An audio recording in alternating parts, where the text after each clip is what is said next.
Hello and welcome everyone. This is Vilham05 coming at you with a World of Warcraft or WoW beginner's guide. So, the purpose of this series is to basically explain WoW as simple as possible, get all the basics down, get you ready to go, because there's a whole lot of videos, there's a whole lot of guides to basically becoming a pro, becoming better and better at the top level, but it requires you to know some basic stuff. So this beginning video will just be about tutorial of picking class and everything like that, picking server, all that kind of stuff. So after you finish downloading, you'll be prompted with the server check or server selection. So this isn't something that you have to panic about or anything.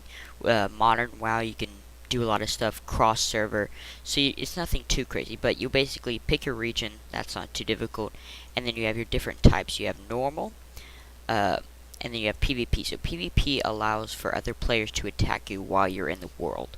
So if that's something that you might be interested in, then go ahead. Then you have role playing, which generally it's very different. If it's something that you're interested in, then you would know what it is. I'm not really going to explain it here. So as a general rule, as a beginner, you probably want to pick normal, but if you want to potentially do a bit more world PvP, there will always be PvP in normal, then you might want to choose a PvP server. And then then population, that's pretty simple. Low population, you probably don't want to be on. Medium to high, full, you definitely don't want to, because it'll be a lot harder. Too high, and it might be really hard. So I remain on high, medium population servers. So that's what I would generally recommend. So pick your server.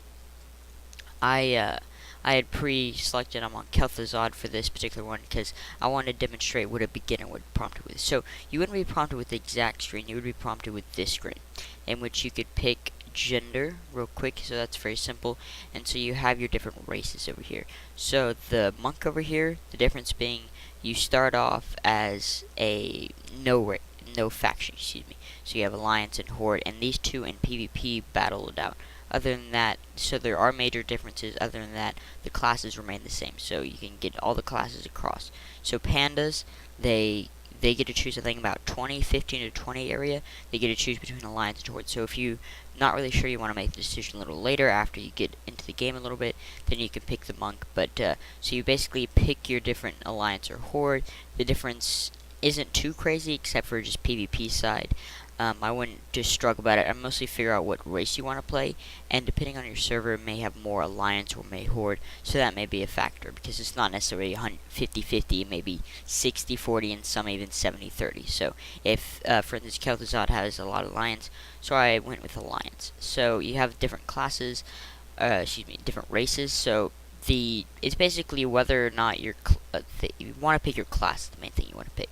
So this doesn't have shaman, so if I really want to be shaman, I couldn't do that. I couldn't be gnome, but I could be Draenor.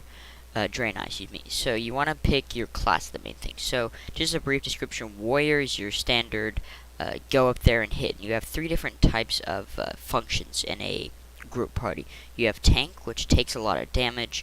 They are the one who holds aggro on the mob that you're facing. And then you have DPS, which do a lot of damage and kill stuff pretty quick. Then you have healing, which heal the other teammates. So that's a function in a group.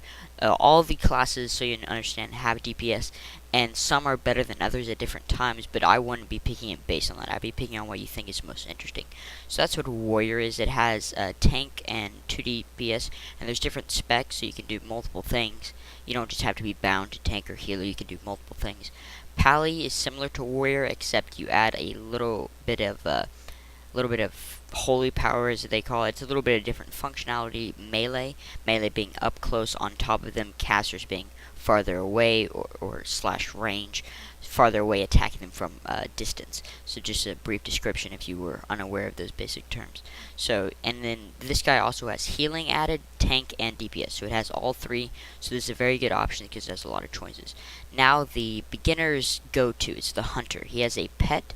This pet you can tame, so you can get tons of different pets. Always a very good class. Only DPS though, so no tank, no healer if that's what you're interested in. So always very good for beginners. Moving down, I'm going to have to switch over to Rogue.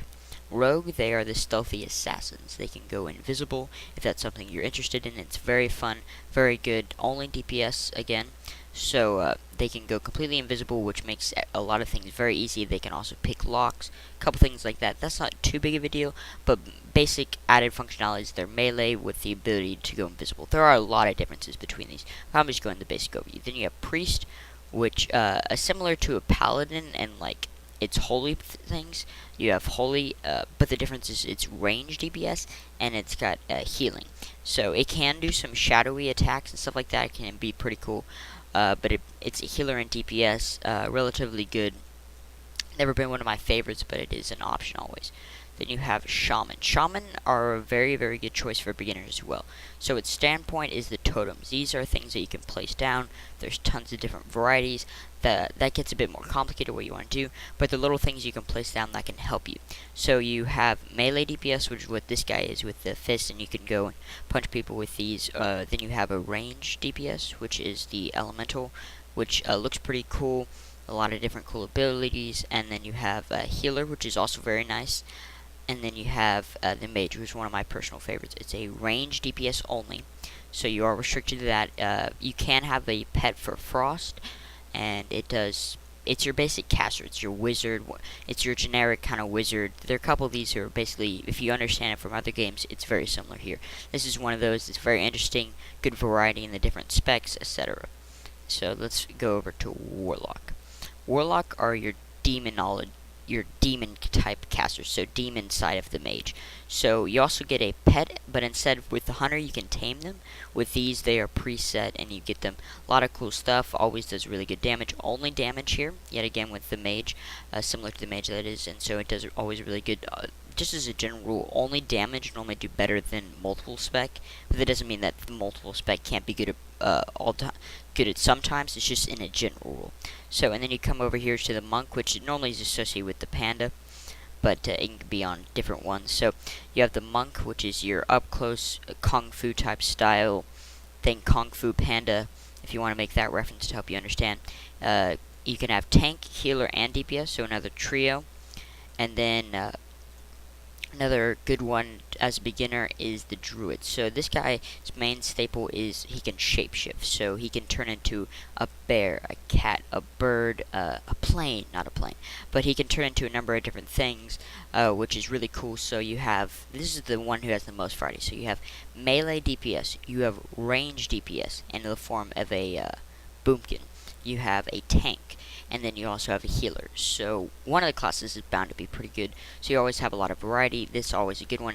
This one you can basically, if you just had to like pick which ones right away, this is probably the most simplest. This is probably the one you want to go to, and then this and these are also good. So Warlock, Druid, Hunter, Warrior are your best options as a beginner. Death Knight, which will not be available at the start, he is a warrior with some magic added to him. He starts at 55, so I believe you have to have a level 90 or 100 before you have access, but you skip the first 55. And just so you know that 0 to 100, it may seem very daunting and very long, but they've sped up a lot of the process, and it won't take you very long, as assuming you watch the video or you understand basically how to do this. Like, people who've already leveled, it gets a whole lot easier. The more you do it, the better. But as a beginner, you probably just want to enjoy it anyway, and getting to that level 100, even though a lot of stuff is at 100, that beginning process is just very good. So, you pick what you want, you hit customize, skin, face, pick through these basic things, you can randomize your name, but I happen to already picked it out. I picked a Draenor Pally, so, because I haven't done the starter zone for this in a little while, and you get your name over here. Realm, so you can create more characters, so don't think, oh my goodness, I have to use this. And you can delete characters if you really need to, but obviously you don't want to be deleting ones that you spend a lot of time on. So this is your basic guide to picking your class and race and server, and just the beginning process to WoW. So I'll be following up with some more videos of basic leveling, how you understand the basic concepts within WoW, attacking, etc.